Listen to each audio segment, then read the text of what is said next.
This is in response to a man on Substack who writes some very, very interesting stuff. If you want to know who he is, drop me a line, because I don't want to expose him to, because he's controversial, I don't want to expose him to the wrong people. I've noticed recently that in the tradition of Western liberalism, Western leftism, there's been a lot said about Zionism. I'm not a fan of Zionism. It predates Judaism as a concept, and it's especially with the extraordinary letdown that the new Democrats have manifest. I think part of the problem is that we are all this tendency to demonize that which we find repugnant in action, let's say Gaza, causes us to project onto that ism evil, when in fact it is very much our tradition. So how, in what ways is Zionism different from Americanism?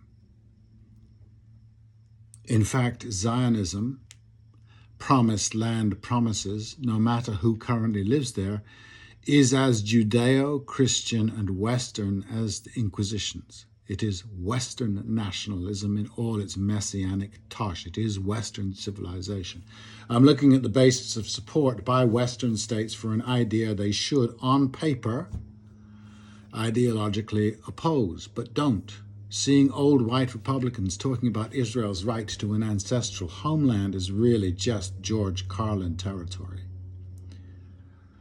I think there are massive flaws in Western civilization rooted in its religious traditions that have horribly driven its success, in quotes, and about which there is so much possible guilt the culture reflexively protects itself.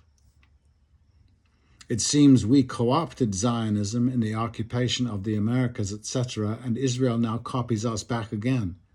The US and Western people see themselves and their history of supremacy, its colonial base, reflected exactly in Zionism, and vice versa.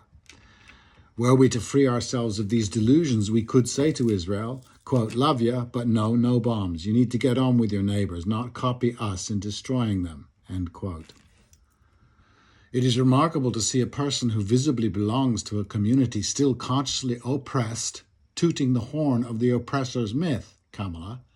I do believe the white community believes it has transcended its racist roots and are now here to tell you how to get over those bad days too. Quote, I've forgiven me, so hurry up, it's your turn to forgive me, end quote. This the colonialist tells the cleansed. Now, you are free to be like me. No period of shaming, no gesture of atonement, no reparation, just, hey, the American way. There is no other explanation for how MSNBC has become the comedy channel with zero awareness of how funny they are, why they are the new Fox News. Kamala Harris gushes, quote, American exceptionalism is in our beginnings. Zionists claim anti-Zionists are anti-Western and anti-American. They are exactly right. Our beginnings, Kamala, were a colonial occupation, an ethnic cleansing of a continent, and a slave economy, like Australia, Sub-Saharan Africa, South America. I'm pretty sure had Asia not been as imperial and militaristic as Europe was, Europe would have happily East India Companied the globe. In a sense, they did, until now. It isn't that a cog of the machine like Harris says it. It is that so many of us dance in the street over it and her, as if she is the symbol of triumph over Putin, Trump, Islam, China, over all this that is not us, all that is evil, all these evils we hold so dear. If they did not exist, we'd not know who or what we were. They are our definition, what we are not. Thank you, monotheism. Except they are us. Dana Bash says, Jews don't do that. Sure they do. You're human too, as kaleidoscopic as the rest. The narrowness of monotheisms is, thankfully, its dissolution. Should you try again, try encompassing the human being and the animal, not enforcing the pathetic narcissisms of terrified old men from thousands of years ago. Shelter, the psychic shelter these isms proffer are so small. Quote, "Are you scared too? Come in this tent and let me introduce the fearful. You are not alone," end quote. I watched episode 1 of Kevin Costner's Horizon. In another lifetime, I was a Costner fan and maintain an affection for his acting, not his writing. This story is a bundle of cliches. Maybe he's tired. But I thought at one moment, what if the disgruntled Europeans who settled the Americas had gone east, had stood with their chuck wagons in the middle of Manchuria, confronted by descendants of Genghis Khan? They'd have known immediately they were in Tartar territory, would have gone back to the equivalent of Washington and said, "What the fuck? You sold me somebody else's land. I want my money back."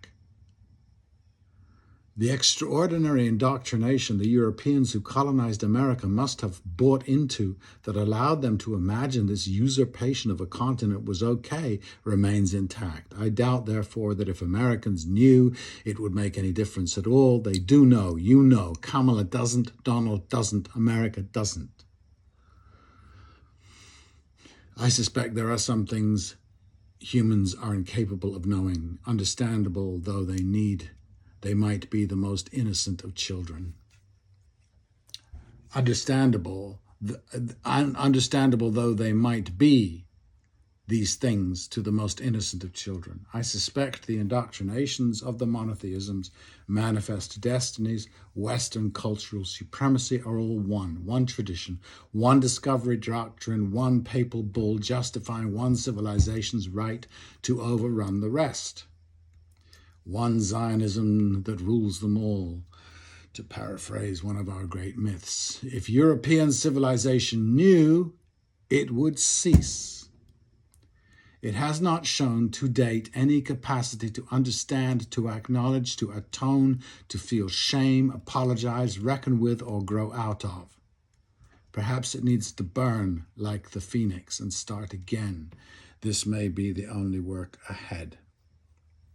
Because the argument is relentlessly that we are better than what came before, we are better than what we conquered.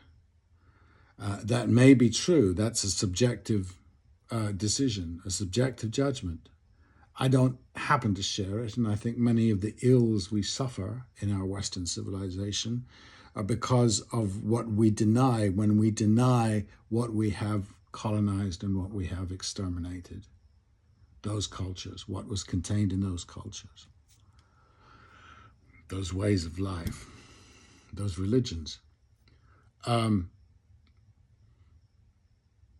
But that argument will remain. You know what I mean? It's like saying to anybody, say to me, go and live in a teepee and ride a horse. I'd probably go, no, I want to keep my Toyota.